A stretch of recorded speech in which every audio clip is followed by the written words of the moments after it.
On the day of his birthday party, Anderson took me to meet his old friends. He knew I couldn't hear, so he taught everyone sign language on the spot, just so they could sign one phrase, "Nice to meet you, Camille." My face burned. I clutched my juice, sitting quietly beside him, calculating the perfect moment to reveal my secret. It was going to be my gift for his 30th birthday. Anderson was high on life. Drink after drink disappeared. The smile on his face was permanent. He chatted constantly with his friends, occasionally getting dragged off to sing. The party was loud. Electric. I was genuinely happy for him. He was born for greatness, he never should have been broken. Now that he was back to normal, the city's hottest new money tycoon, those looks of disdain and mockery from the past had transformed into worship and envy. My Anderson had finally been reborn. I watched him quietly. Checking the time, I waited until he slumped next to me, exhausted from playing, and tugged at his shirt. He looked back, his smile dripping with affection, and started signing. "Camille, are you tired?" I shook my head and signed back. "I have something to tell you." "It's important." Anderson nodded. He was just about to pull me out of the private room when Travis, one of his bros, clamped a hand on his shoulder. "Don't run off, man. Have a couple more with us?" Travis didn't loosen his grip. Anderson pointed at me. Worried I couldn't hear the conversation, he signed while he spoke. "Camille has something to tell me. I'm stealing her for a second."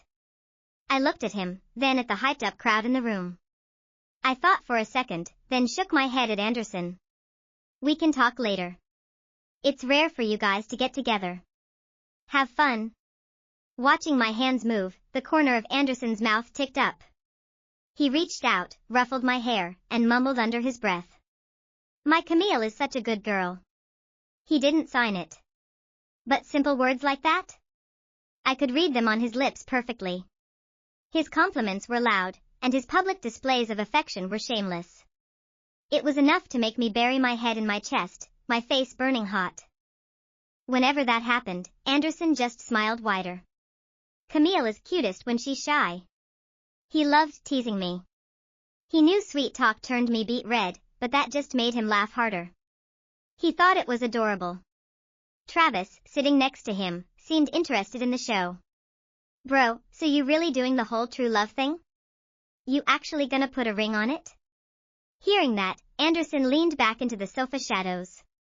I could only catch the line of his jaw. His lips were hidden from view. For the deaf, if hands aren't flying, you rely on lips to survive. If you can't see the lips, the world just goes dead silent.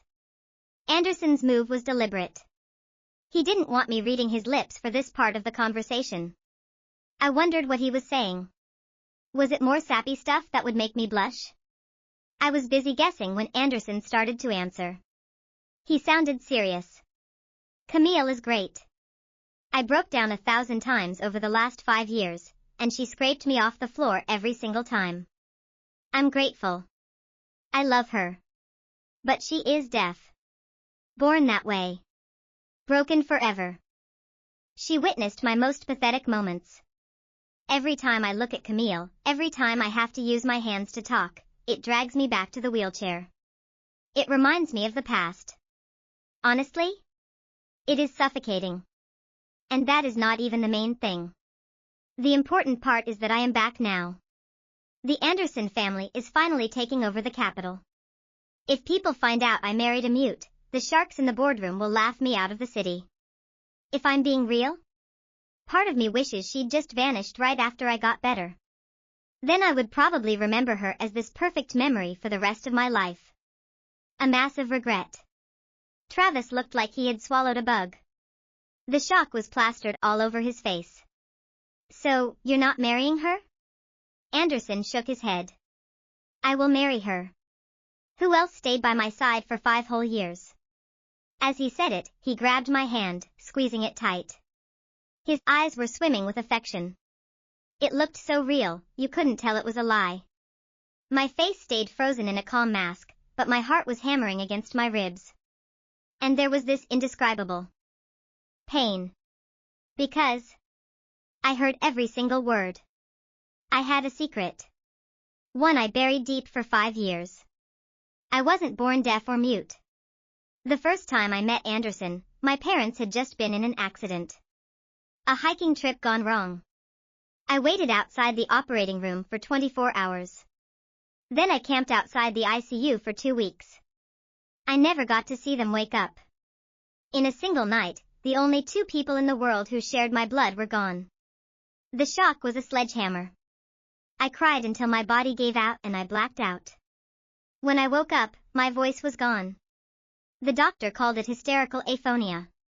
My emotions had spiked too high, and my body's defense mechanism slammed the emergency shut-off switch. He said I would recover in 2 or 3 months. Between the grief and the silence, I was drowning.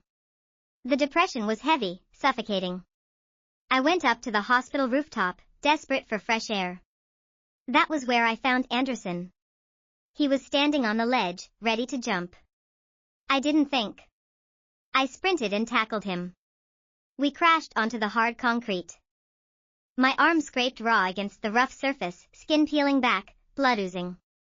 The pain made me gasp, sucking in a sharp breath of cold air. But I couldn't speak. I couldn't scream. I just pointed at him. Then at myself. He looked at me, his eyes blank and confused. I stood up, furious, and drew a giant X in the air over the edge of the roof. He understood. Suicide, off the table. He smiled, but it was bitter. There was no light in his eyes. But jumping takes a specific kind of insane courage. Collapsed on the floor, Anderson didn't have enough left in the tank for round 2. He picked up a loose pebble and started scratching words onto the concrete floor. You shouldn't have saved me. It took everything I had to get up here. Now it's ruined. I read the jagged letters. Without hesitating, I reached out and smacked him on the back of the head. Then I snatched the pebble from his hand. I wrote back. The world is full of suffering. You can't just run away. Unless you truly have zero attachment to this world. If that is true, then go ahead. Jump. No guilt. He couldn't do it. I could see it in his posture. Anderson was trapped in a spiral of despair, flirting with death but secretly begging for a lifeline.